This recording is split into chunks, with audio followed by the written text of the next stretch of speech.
I'm going to answer your creative writing questions to help you become a better writer. And then after that, I'm going to hop into my 30-minute a day 2024 writing challenge and offer you narration as I'm working through the process. So that way, when you're working on your story, it will help you improve what you're doing. Awesome. Welcome to Kauffman Writes. I'm Kauffman, and this is my daily creative writing live stream where I try to come up with different segments and strategies to help you become a better writer. All right. So one of the reasons that I started this I'm thinking podcast now in my brain, but one of the reasons I started this live stream was twofold. One, because I had started this challenge to myself to practice consistency and accountability. And I've been writing my entire life. I was that weirdo in the back of the class when I was growing up who was always working on different stories and coming out with different things. So much so that most people came to know me as the writer. So I was, yeah, as such, I realized there was a time in my life where I really wanted to improve my consistency, which is why I challenged myself to start writing 30 minutes a day, every day for 1 year. That's right, 1 year. And so far, I am 26 days in. So 26 of 366, we are getting there. And the second reason that I wanted to start doing this live stream is because I've worked with so many different types and styles of writers over the past like 10, 15 years. I've been involved in a lot of different writers groups, and I've also worked with a lot of clients. And a lot of these writers I've been working with, the two things that they struggle with is consistency and accountability. So I figured if there's anything I can do to help other writers and help you out there, it's create this space where you can come join me in writing every day, or you can just hang out if you want to improve your creative writing knowledge. All right, awesome. Oh, hey, what's up, Lo? Thanks for dropping by and thanks for the like. I appreciate it. All right, let's hop right into my first segment, your creative writing questions answered. All right. So I've queued up a couple popular creative writing questions. Let's hop right into it. All right, question number 1. How do you establish a new writing routine? I don't know why I thought there was more to that. Question number 1. How do I establish a new writing routine? So this is a great question. When you're first starting out as a writer, you're going to want to sit down and start working on your stories based on what you're inspired by, or unless you're working on something for like an assignment for school, for instance. When starting a new writing routine, it would be like any of your other habits where the goal is consistency, right? So if you want to knock out like a short story or a novel, the only way to get there is you're going to have to write it in piece by piece by piece. Now, of course, you could wait till inspiration strikes and then go on like a 8-10 hour writing binge, and like that does work, and that is that can be successful. The only downside to that is that's not something that you can plan for. And then what happens a lot of time with writers is then they're waiting for inspiration to strike, and then maybe it comes once a week, couple times a week, couple times a month, and then it just kind of gets put off to the side. So here's my suggestion. When start writing small, pick 2 to 3 times a week where you really want to start improving your writing. And during those 2 to 3 times, only set a goal for like start writing for 20 minutes per se, something very easy. And if you have a story that you want to work on, of course, get started on your story. But if you're just wanting to improve at your writing during those first 2 to 3 days a week, pick a picture or go Google creative writing prompts online and use that for reference. All right. On to question number 2. And by the way, if you're hopping into the live stream or if you're watching this on the replay, please drop a question or in the comments down below. I'd be more than happy to answer any creative writing questions to help you out. All right. Question number 2. What kind of weapons could you make with a sheet of enchanted parchment? All right. So I wanted to include a creative question for you guys today. All right. So I thought it would be fun to start including more just kind of like creative varieties for you instead of them all being just purely writing related. So let's say that you have a sheet of enchanted parchment paper. How are you going to make that into a weapon?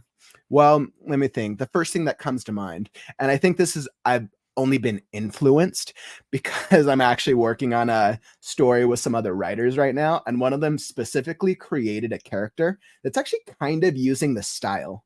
I would say sheet of parchment paper as a writer, maybe I could use it as a power where I'm writing words or writing things into the page, and then suddenly it comes to life, and those things can become weapons. So kind of like it's used for writing.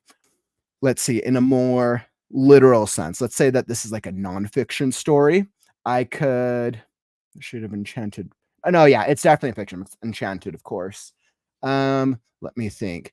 You could it's interesting because you could really use it for any number of things. Like you could use it to stretch out and maybe you can like write pictures onto it and then you can travel to those places. Or maybe you could it has some sort of substance in it that you can use it to wrap around people and then use it as a more direct weapon. The thing is, with something like this, the only thing that limits you is your creativity. All right, there's a couple ideas for you. On to question number 3. How do you develop a new character for a WIP? And by the way, do you know what a WIP is? It's actually a very popular writing term for work in progress. Right. So, how do you develop a new character for a work in progress? So, when you're developing a story and you have the outline, you know the direction that you want to take, and let's say that you have your protagonist already and you have the antagonist, you have the two main characters. But as you're writing the world of the story, how do you come up with like new characters as it progresses? A really good strategy is you want to ask yourself, what if the hero is going to approach these obstacles or whatever challenges the hero is going to overcome, what types of characters, what types of ideas, what concepts would really help either support the hero in overcoming these challenges, or what types of things would make it more difficult for the hero? Because you always want to think about every obstacle that your hero faces. They either have to overcome it, do well, or not overcome it, and it sucks. And the things that help them with those types of obstacles are their companions and the other characters in the world. So when writing a new character, something that I like to do is I like to start from just like a very bare basic level. And I'm kind of thinking of this as like a supporting character if I'm writing a first draft. So what I'll do is I'll think of an idea. I'll think of what is an emotion or what is a thing that would really help the hero improve or either overcome this obstacle or fail at it tremendously. So let's say I'll give you an example. Let's say, for example, you have a character who is a dog. I went with an animal reference. So let's say your main hero is a dog and they're trying to overcome an obstacle of not being caught by the evil dog whisperer. All right, that's what we're gonna go with. So right now, I just have the heroes, the dog. Let's say dog Scotty and the evil dog whisperer. So if I'm going to add an additional character into this, let's say there's a scene where the dog whisperer is lures Scotty into a trap and is about to catch him. Now, right as he's about to catch him, should he escape? Should he not escape? And I ask myself, in a moment like this, what type of character or what like value or emotion would make it really easy? What emotion or value would make it really, really difficult? Really easy. If he had a human character who could come in, drive in with the car, and come save the day. What would make it really difficult? A character, let's say a poodle who gets in the way of everything and ends up getting caught instead. And those are just two different ideas, but you really want to think of like when you're writing supporting characters or other characters, how are they going to best support the story and the obstacles and the challenges that your character is going to overcome? Awesome. And then once you go from there, then you can start giving them, all right, I have this core idea for the scene or this part of the story. Then you can start building on traits, building on quirks. I always suggest giving like your supporting characters, like just like base them off. There's like a couple like emotions. What are the things you want the audience or the reader to feel when viewing or reading your story? That'd be my suggestion. All right. And all right, so those are all the questions I have for you today. If th- thank you for thank you for checking out this segment. If you found value from any of my creative writing questions so far, don't forget to like or subscribe either the stream or the replay, just so I can continue to provide you value as I do these daily live streams. All right. And I'm going to hop right into my next segment because it's time to write now. All right, perfect. And if you want to, if you have any creative writing questions that you want answered, just drop them in the comments below, and I'll be happy to hop back into them as I go through the stream. All right. All right. So first thing that we're going to do, I'm going to pull up. Let's play the music.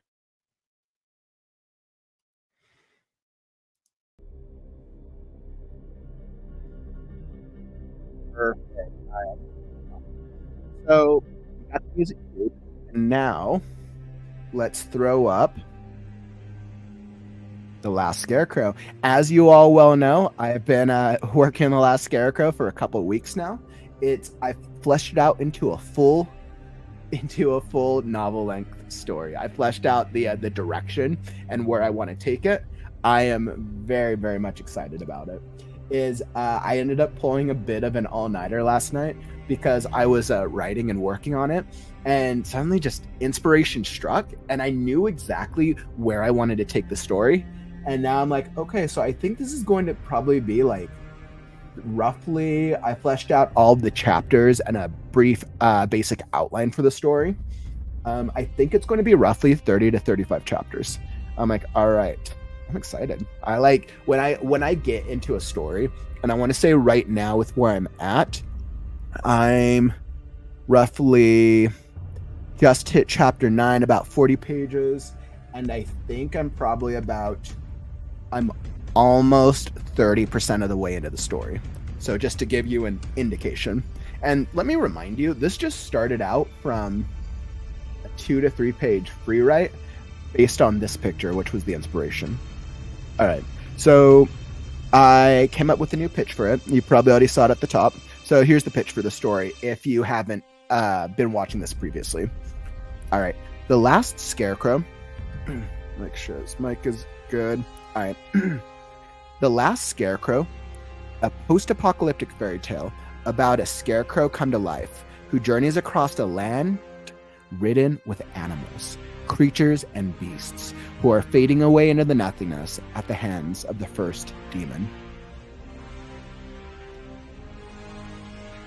And that's the pitch. Let me know if you found that pitch interesting. I came up with it last night, and I was really trying to figure out, like, all right, what's with pitches, you really want to have the hero hear what their journey is, kind of a taste of what the world is, and whatever their either antagonist or one of their greatest obstacles. Let's see, and I want to make sure that sounds correct. So, The Last Scarecrow, a post-apocalyptic fairy tale about a scarecrow come to life who journeys across a land ridden with animals, creatures, and beasts who are fading away into the nothingness at the hands of the first demon.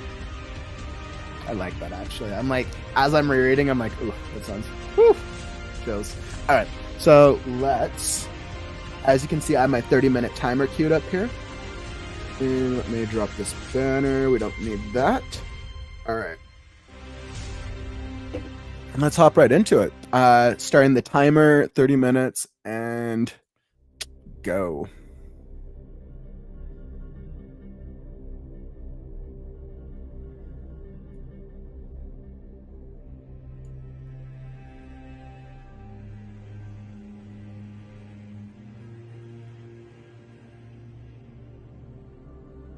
All right. And as you might know from my writing style, whenever I get back into a new writing session, I always like to go back roughly anywhere between half a page to a page and read through it to get myself back into the writing, the mindset of the protagonist.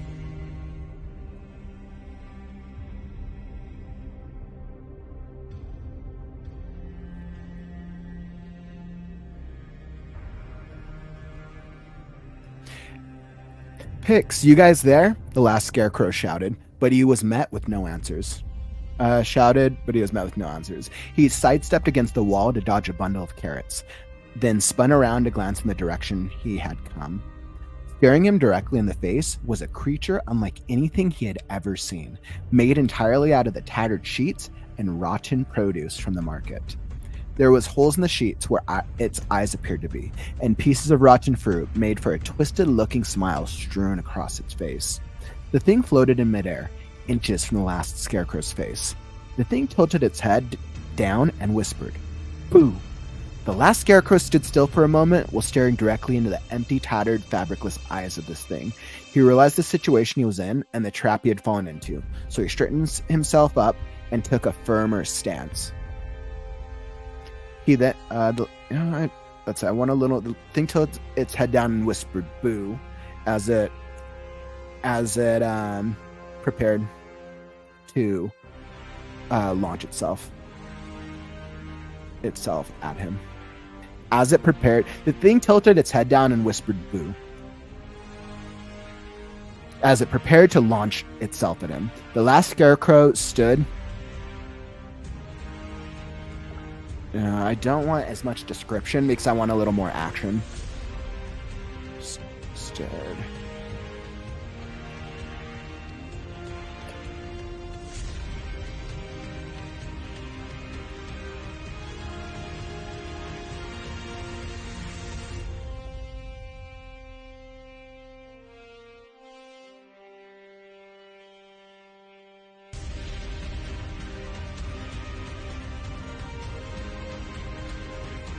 The last scarecrow peered into the empty, fabricless eyes of this thing.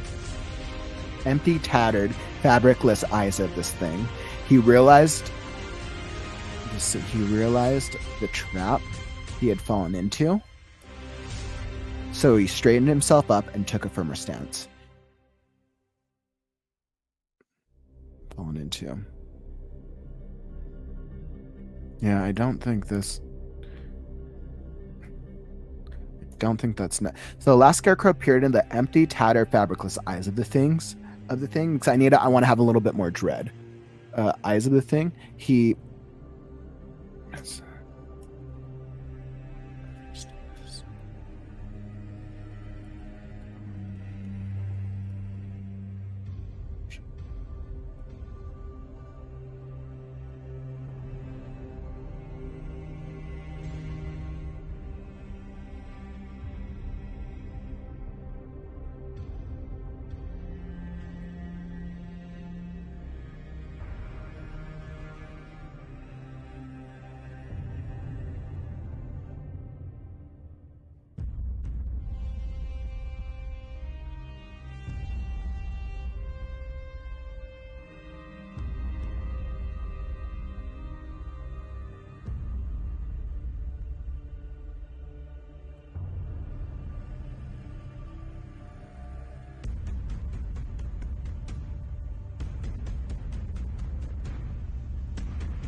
I like that a little bit better. So you see what it's doing is it's now it's making the fright of this moment a little clearer. So now as I read through it, like, tell me if you're watching this right now, let me know if you think that this sound, like, you can picture this. The last scarecrow peered into the empty, tattered, fabricless eyes of this thing. At first, it felt like his body was shutting down. What was this peculiar feeling? It felt new, yet somehow familiar at the same time, as if he had experienced at one point in time. He realized the trap he had fallen into.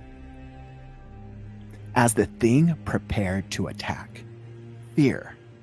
That's what the strange feeling was, the same that he had experienced when Mr. Crow was attacked. He took a step closer to the thing and flicked the rotten tomato of a nose that it had. I like that. I like that a little better, actually.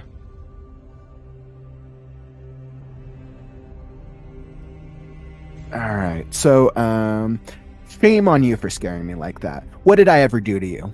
The thing froze up. A look of shock now spread across its misshapen face, if it could even be called that. It then let out a high-pitched shriek. The last scarecrow covered his ears and stumbled back. Even for him, the noise was deafening. He attempted to cover his ears as tightly as possible, but the shriek was gonna drive him mad. Just when he thought it would never end, the shrieking came to a slow, steady stop. The last scarecrow uncovered his ears, but before he could act, a wispy voice screamed at him.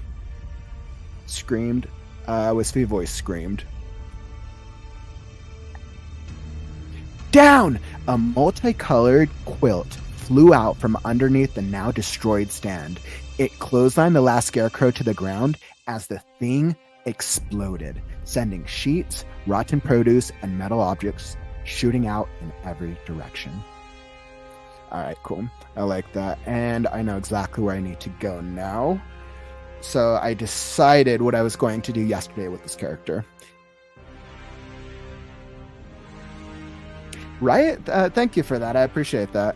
I was trying to create this like imagery of this like giant kind of ghost looking monster that's kind of made of like rotten sheet of like destroyed sheets, rotten fruit, produce, a little I don't know if you've seen Nightmare Before Christmas, a little Oogie Boogie vibes ish, but a little more kind of like thriller, terrifying vibe. And if there's something that I've really tried to drive into this last Scarecrow character, it's that of his weaknesses, fear isn't one of his apparent weaknesses. But we're going to actually be seeing probably in this next chapter something that's going to get to him. All right. So, chapter 9. And by the way, if you're just hopping into the stream right now, feel free to drop any comments if you have any like writing questions or anything you'd like answered.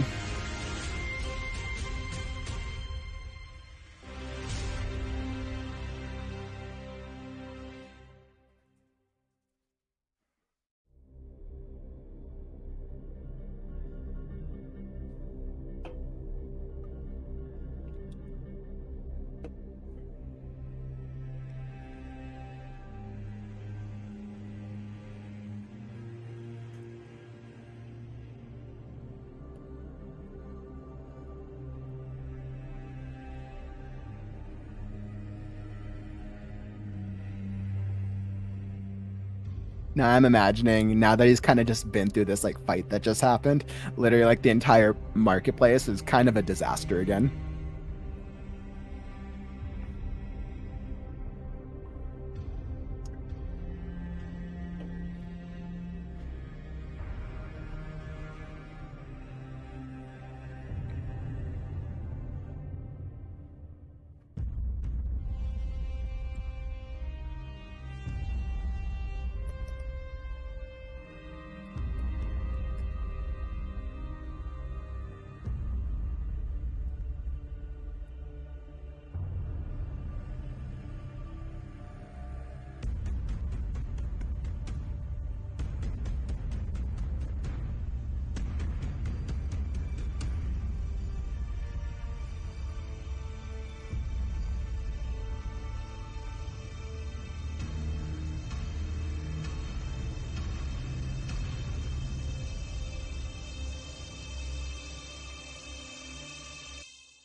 Bear with me just a second. It looks like I was having some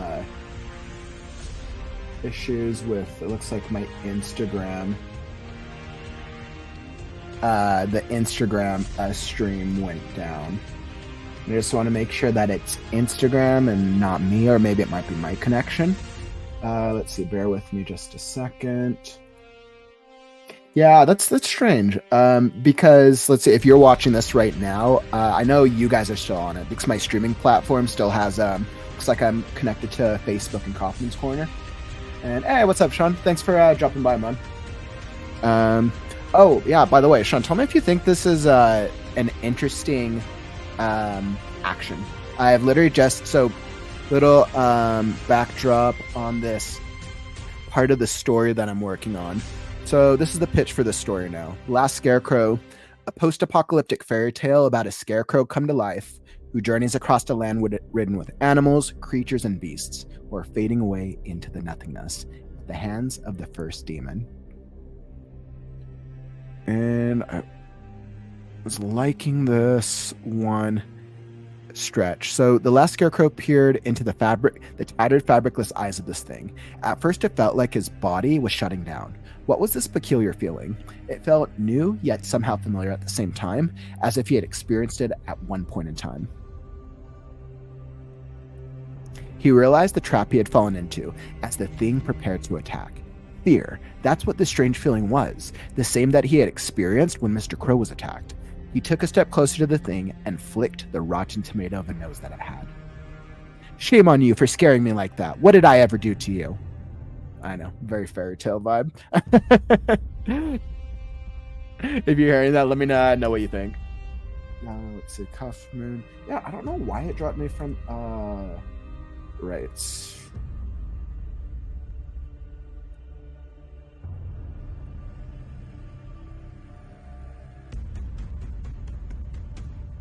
Yeah, it's strange. I don't think I've ever dropped. I don't think it's ever dropped me from the live during it.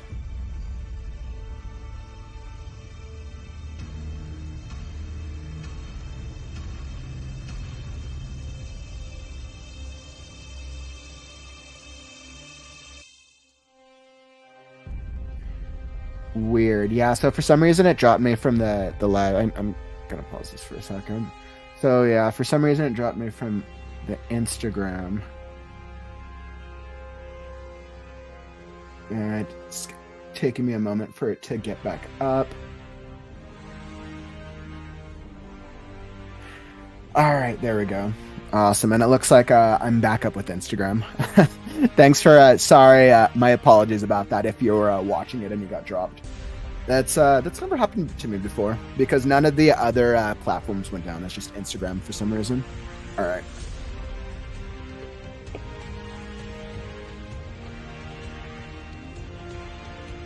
And let's cue this back up.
uh, so this is just kind of funny. I've developed this like supporting character called Mr. Quilt, which is essentially just like a flying quilt.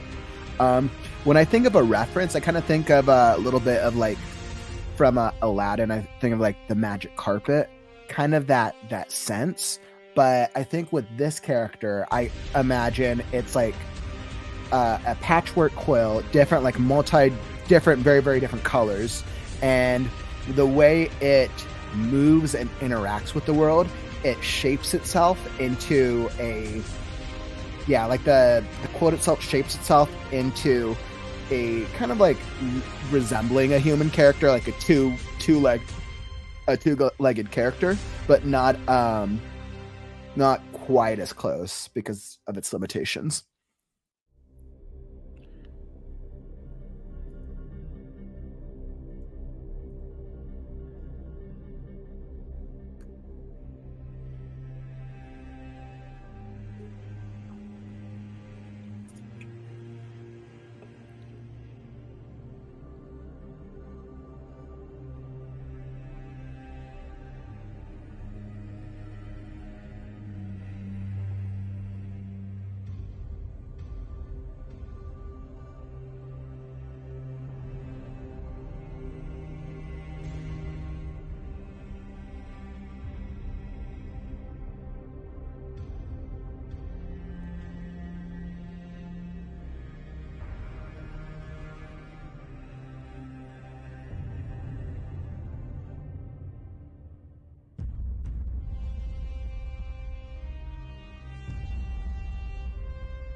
Yeah, so it's kind of interesting. If as I'm thinking about how he's being guided, I think that now he's going to be kind of guided by this quilt.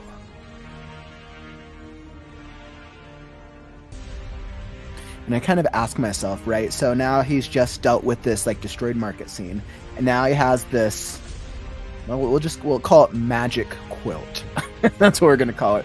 His name's Mr. Quilt now, and now we have this quilt who kind of shapes and forms itself into kind of like a two-legged, kind of a human-esque character to guide him as he's on this journey through what's called New City to locate Mr. Crow.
You know, I'm just actually realizing something kind of funny right now.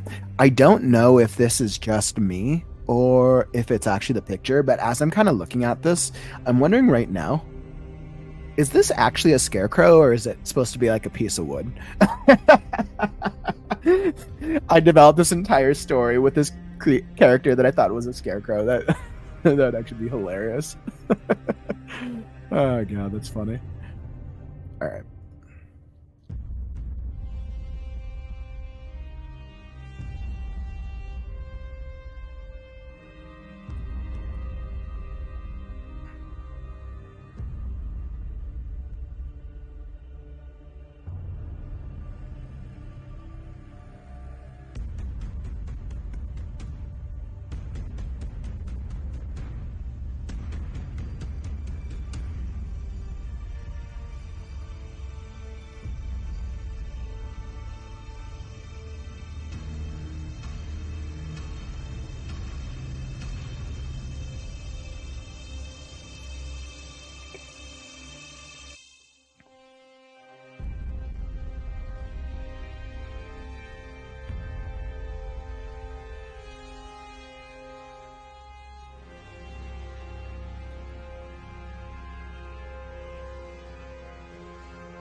This is kind of a very interesting. Oh, hey, what's up, Vaughn? Welcome on.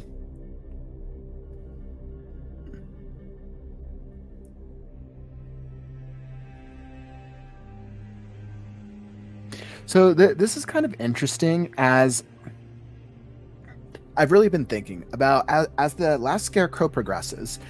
So far up to this point in the story, every single trial that he's dealt with, and I mean, he literally just went through this huge, this huge action sequence in the past scene. So we're at about page 42, and he's gone through beyond his field. He's gone through a jungle. Let's see, I'll throw myself up for a second. So beyond this, since he started this journey, he's gone through a field. He's gone through a forest and a lake that he nearly died in. He's gone through a cave that he fell down in. He's gone through hasn't dealt with too much of like a desert heat yet, but he did deal with a snowstorm. And then since he's been in the city, he's now dealt with his first real action sequence with this monster character. And that in addition to running and chasing after Mr. Crow. So he's now really gone through 5 major, I would say, not necessarily obstacles, but areas since he started this journey. And I really wanted to show his progression of how he's deteriorating in this paragraph or like a thing of dialogue here. And I need to make sure it sounds right. So he glanced once more back at the marketplace, noticing not only the disaster that had been left behind, but the amount of straw that also lay scattered about. He looked down on himself, noticing how very little of him is left. The straw in both of his legs were nearly depleted. The straw in both of his legs was nearly depleted. Any more rolling about, he might be losing the ability to walk soon. And he might soon be losing the ability to walk. His torso had very clear holes straight through, so much so that he had to stick one of his hands through the hole.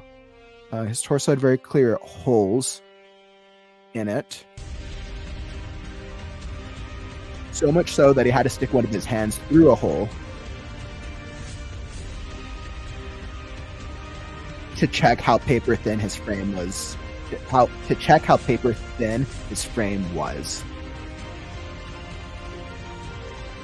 Looking down at his hands showed that his left was missing chunks of his upper and lower forearm, along with 3 fingers, while his right hand looked to be the only part of him still held together snugly.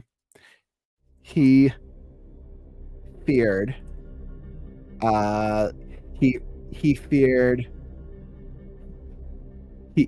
what shape his face must be in, which led him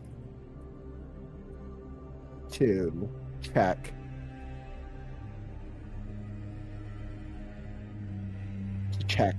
on the state of his hat.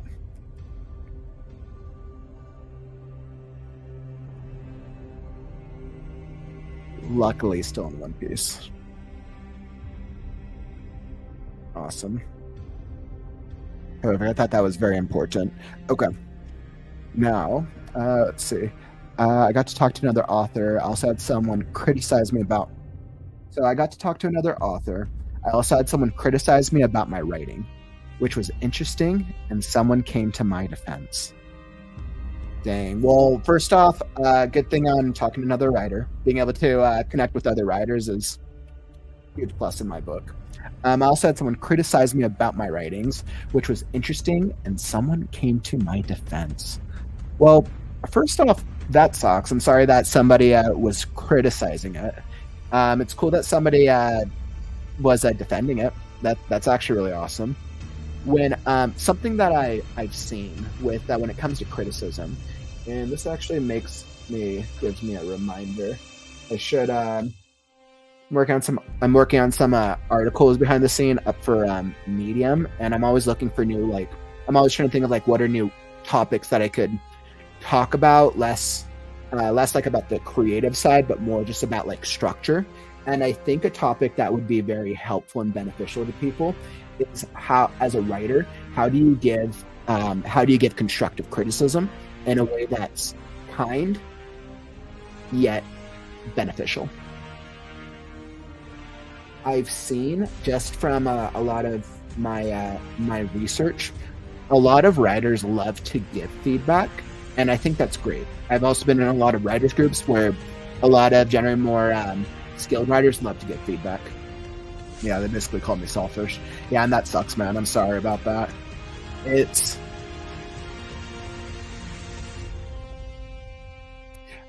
I think sometimes when people or writers, and I can't assume your specific situation without more details, obviously, but just in general, when writers try to give feedback, I think most of the time they're coming from a good place because they see the things that are wrong. And you have the type of writer who either gives too little feedback because they don't want to hurt the feelings of whosever work it is, or they give all the feedback. But the way it's framed can come across in a way that's hurtful, because a lot of the time writers, creatives, if you've ever like put something together, like you spent so much time on this thing that you love, and then when somebody says something that where it doesn't match the value that you put into and that you believe it is, it creates this disconnect. And I'm of the mindset that you can give any type of constructive advice, criticism, you name it, to a writer in a way that's kind. Whenever I get advice for my writings, I just try to be very self-aware in thinking what do I think their intent is, and regardless of how they word it, the goal, if somebody's giving any type of feedback, the goal is to help me improve what I'm working on. I can actually speak to this. I was working on a story on a website recently, and somebody made a post a couple days after, and they gave this huge criticism, right? It was like huge criticism on it. And it was a mixed thing. Like they had a lot of great advice. But every other paragraph they were saying, like, I know this sounds harsh and this is mean, but so and so and so forth, right? So he would try to explain himself, but then he gave like the second statement kind of invalidated it, because it was very like intense criticism. And then at one point in the constructive criticism, he says specifically, I can tell you don't know what you're doing at all because of, and all the points listed. And I try to put myself in the position of like a brand new writer, right? If I read that, like I could easily get like very upset. I could be like, hey, well, I did this, this, and this, because the way that it worded didn't come across in a way that was kind. But the way that I chose to respond to it was I still appreciated and showed kindness, and I put all the points down, and I kind of shared more of what my process was, and recognizing that at heart, if somebody is taking the time to give you feedback, that's the value that you have to take from it. So, but yeah, if somebody was calling you selfish, man, that really sucks. I think one thing most advanced writers can work on, and most people who want to give advice or critique, is wording it more efficiently. It's actually something that's probably the next article that I'm actually going to work on, that I'll post up on Medium a little later today. All right.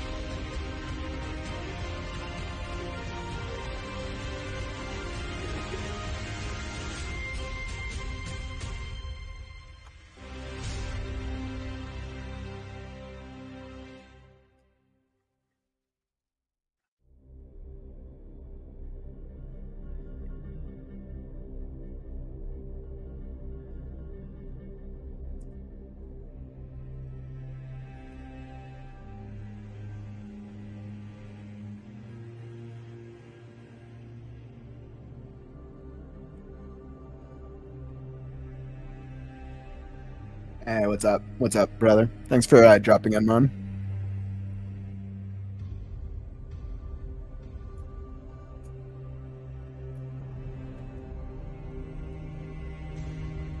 You know what's interesting? So, Vaughn, if you're seeing this, so this character that I just added, remember we were talking yesterday about what creature I wanted to create?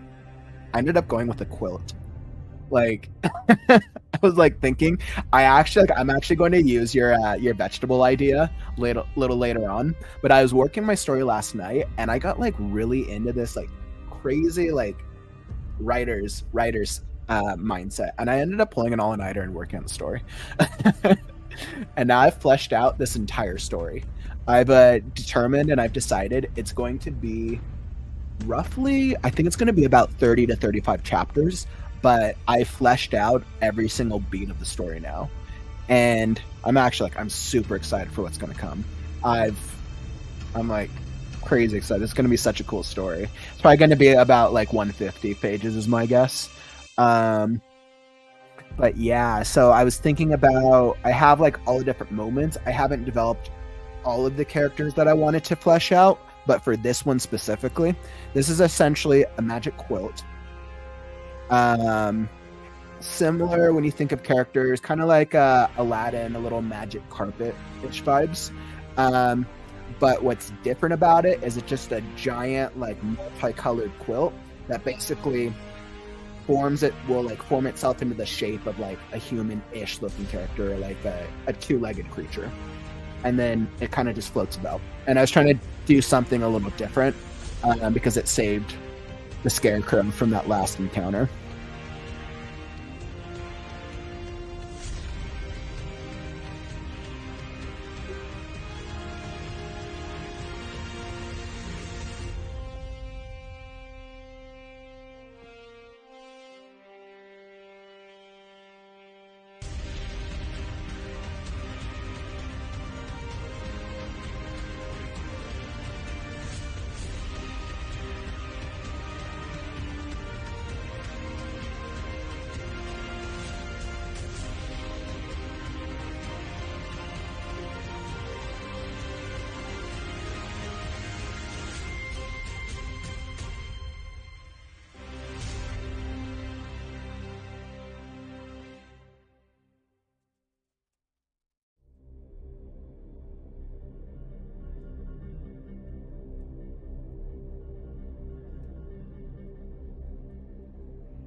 Yeah, of course, man. I'm glad you were able to make it as well.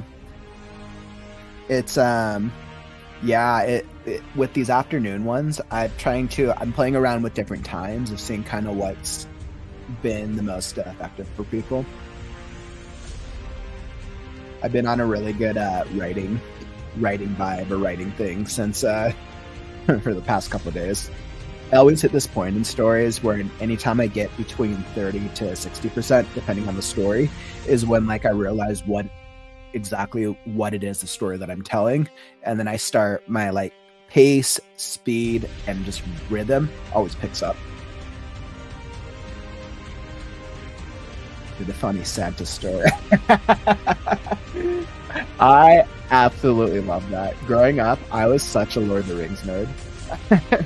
I would absolutely love to read that.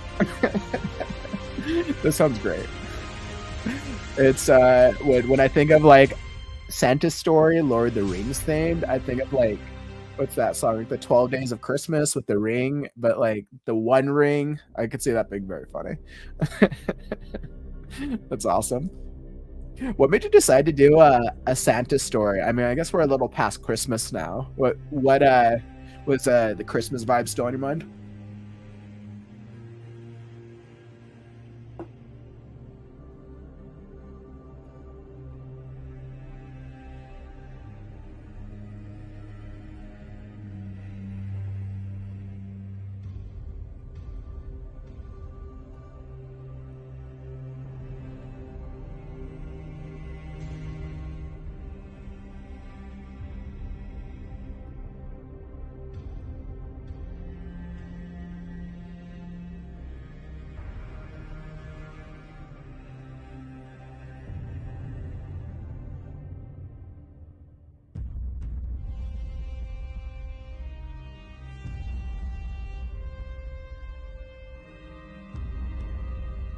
I'm stuck in short story mode, but I'm really writing in my personal journal for myself. Hey, good for you, man.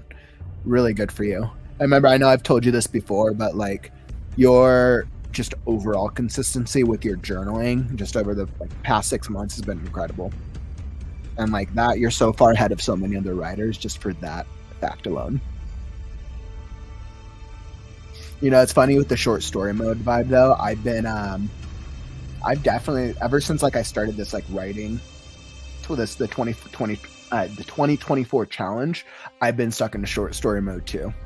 And I have a lot of works. I have a lot of stuff in my catalog and a number of projects I want to go back to, which most of them are like a collection of scripts. Big scripts is what I've been working on most frequently the past 10 years. But ever since I started on this journey, I've been in like this very much like free write, short story, just like mode. And I think I've just been going with it. And now this short stories, I guess it's becoming a novel. So I guess I'm now in a novel mode, but sometimes that happens. And you just kind of have to, you just go with it. I think like if you're at a point in your life where that's kind of where your inspiration is leading towards, like embrace it. Like at the end of the movie, they hit the North Pole and see Santa. Nice. Like at the end of the movie. Nice. So that's Santa is the reward. That's awesome. It was a memory from Facebook that I wrote in college. Oh, that's really sweet, actually. You're so right about last time about saving your information in multiple devices. I actually one time had a computer stolen from me, and it sucked because almost all my college writing was there. I had the physical copy that I wrote down, but all my type stuff was in the computer. Oh my god. I just have to say, I'm so sorry. That sucks. I can relate with it. And I don't know if this is maybe like a writer thing that like, maybe you're not a true writer until you've lost some work. Maybe like, I don't know. If you're watching this on the live stream or the replay, has that ever happened to you? Drop a comment down below. But I remember I told this story last time, but yeah, I definitely lost a solid good amount of work years and years back. It happened when I was younger too, and my computer broke down. But after that, I learned I was like, all right, save it on backups. But then like the second time it happened years ago, the backups didn't work as well. And I'm like, what's the point of doing the backups? The backups don't work. Ugh, yeah, so frustrating.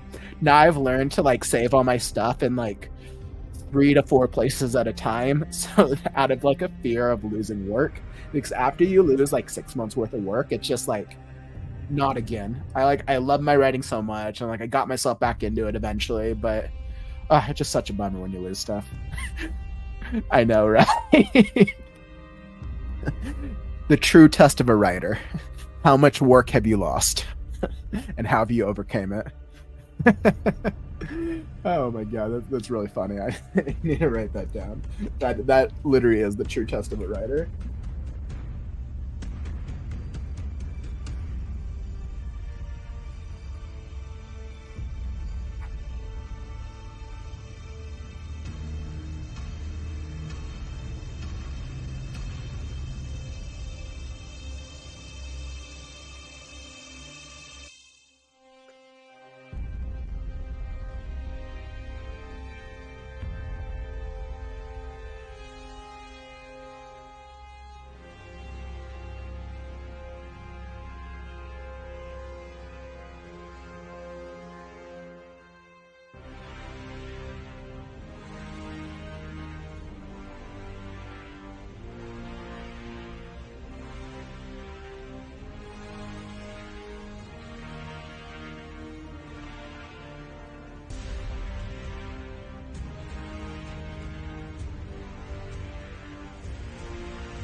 It's always funny when I'm trying to like think of a word or a description, and I'm like, I don't know what word am I? What's the best word? I think the true challenge, no, not challenge, but I think the true opportunity for any writer to make your writing as creative, vibrant, detailed, mixed is a wide vocabulary, right? If there's one thing that I've learned, you want to minimize using similar wording or similar words frequently. Because let's say you have a character who's talking or doing dialogue. If every single sentence they say, this character said, and you do it like every single sentence 10 times on a page, what's going to happen is the repetition, readers will sometimes be pulled out of it because something just feels too repetitive. As compared to if you're telling a descriptive story and you're using different language, it just makes for generally a better reading experience, because the reader is engaged enough that they don't know what to expect. And then like my one of my challenges, which is the exact opposite, is I can be too descriptive. So like recognizing that, I have to recognize the amount of adjectives and words that I use, because if you describe too much, then that can also pull the reader out. A lot of my like second and third drafts will be like, all right, I'm cutting 20 adjectives from this page.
Perfect. All right. Yes. All right. He.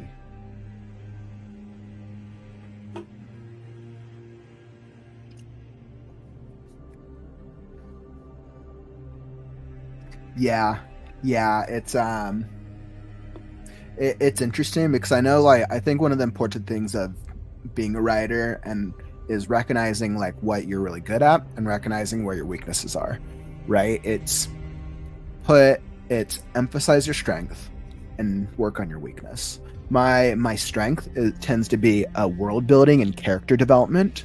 I'm very good at designing these like very vast worlds, very detail oriented and very fun. But I know my weakness as a writer is using too much adjectives and being too descriptive. I know when I was younger, and this is a suggestion I have for you if you're hopping into the stream. If you have a weakness as a writer, you'll always want to ask yourself like what is the thing that you're doing to improve it step by step, because all writers, like, everyone's going to have some type of weakness. But for me, with adjectives, knowing that I can be a little overly descriptive and too wordy, I will always judge and be very aware of the number of adjectives that I'm using per page. And even then, like, I know that's been I know I brought that way back than where it used to be. I remember when I was in college, like, some of the stories I would write, like, it would just be like 5 pages of just like pure adjectives and description. But like at the time I didn't see it, but then when I was like editing it or when other people looked at it, I'd be like, oh yeah, that makes sense. So I know I'm still not near perfect, but once again, the only way to improve, keep on writing.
It's cool when you get to this level of writing where it's easy to kind of make a story and you've written so much that you kind of know how to write.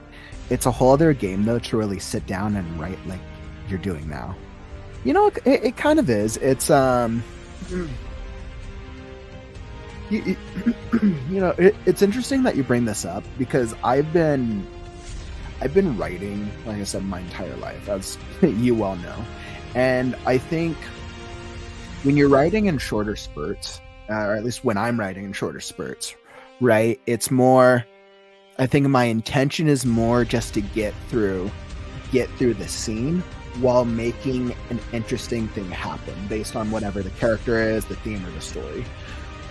But when I start focusing myself on like a longer, what I would really consider my project, because I would definitely consider the Last Scarecrow as like the fully is the novel project that I'm working on right now. I would absolutely consider that.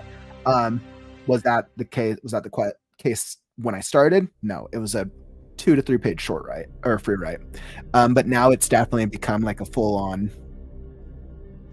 Yeah, definitely like a full on story. And I think once I start getting into a story, and for this one, I think I really started getting into it about 10 pages in. And then I realized what it was that I actually had on my hands about 20 to 30 pages in. I'm of the mindset that stories start telling themselves. And is this, I don't know if this is a writer thing or maybe this is just me being a weirdo writer, but when I start developing characters and start building worlds, it the story of what the character is trying to tell almost like speaks to me in a way. And even as like I fleshed out like the rest of the story and I fleshed out the story I want to tell, it kind of like the pieces started falling into place. Once I was like the halfway mark, the 3/4, the ending, the beat started falling into place because it just made sense to me. And I think I'm very like lucky and grateful that part of storytelling and writing has always come very, very natural to me. And I'm grateful because I know it's not the case for everyone.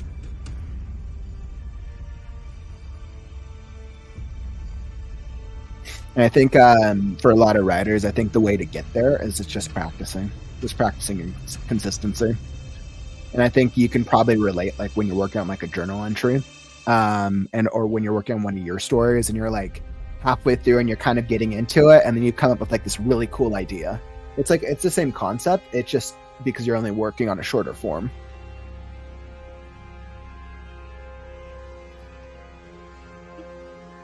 And I think the only in terms of like the writing process itself, I think the difference when you're working on something that's much longer form is now each paragraph I write, each page I write, I'm writing with a little bit more intention because I know the paragraph I have the character's journey in mind. I have any supporting character's journeys in mind. I have goals, I have world structure, and I know what the goals that I need to accomplish for them to get to the next obstacle and the overall goals to get them to the end of the story. And I think by having it fleshed out, I can incorporate seeds and details that either flesh out the character, the world, that the reader or audience can then pick up on when they get to the end of the story. And I like to throw in as many ideas as possible because I know when I go to the second draft, I'm either going to be like, yeah, that works, or I'm like, no, what was I thinking? That sucks. Yeah.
Yeah, so as I'm kind of like thinking about where I'm at with the story right now, essentially they've just fallen down into this kind of like this like destroyed bedroom at the bottom of kind of this destroyed building.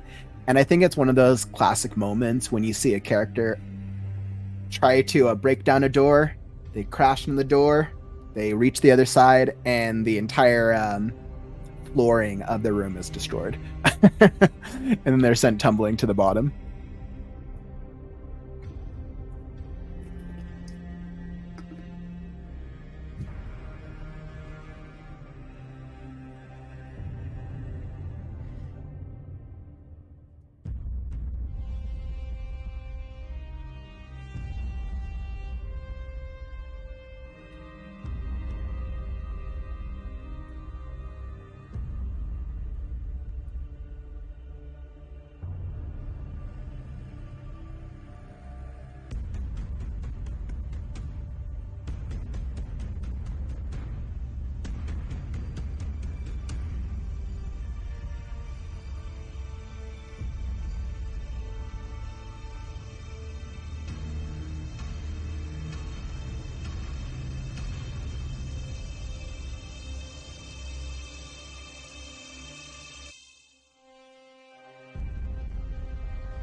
All right.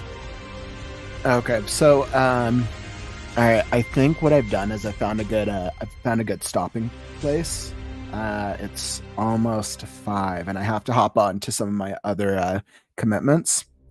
Um, yeah. So I just want to say, Vaughn, I'm probably gonna sign off now. But thanks for joining me today. As always, I appreciate your feedback. It's always nice having another writer and someone else that we can kind of like chat and bounce ideas off of. I want to say, yeah. So thank you. Let's see, if you want to check out my next live stream, I'll throw this up. So that'll be tomorrow. I'll be on same time.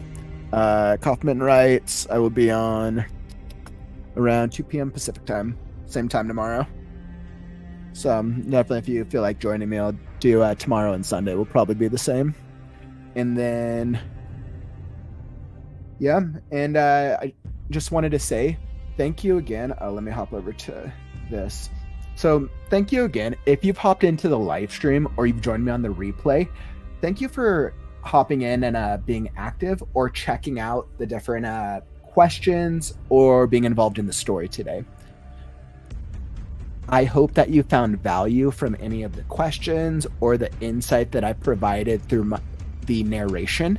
If you're watching on the replay and this provided any value to you, don't forget to like and subscribe to this channel or this stream, so that way you'll be notified when new streams and new videos come out.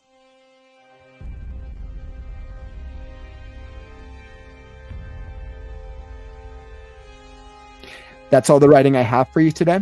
I'm Kauffman, and I'll catch you on the morrow. Thanks again.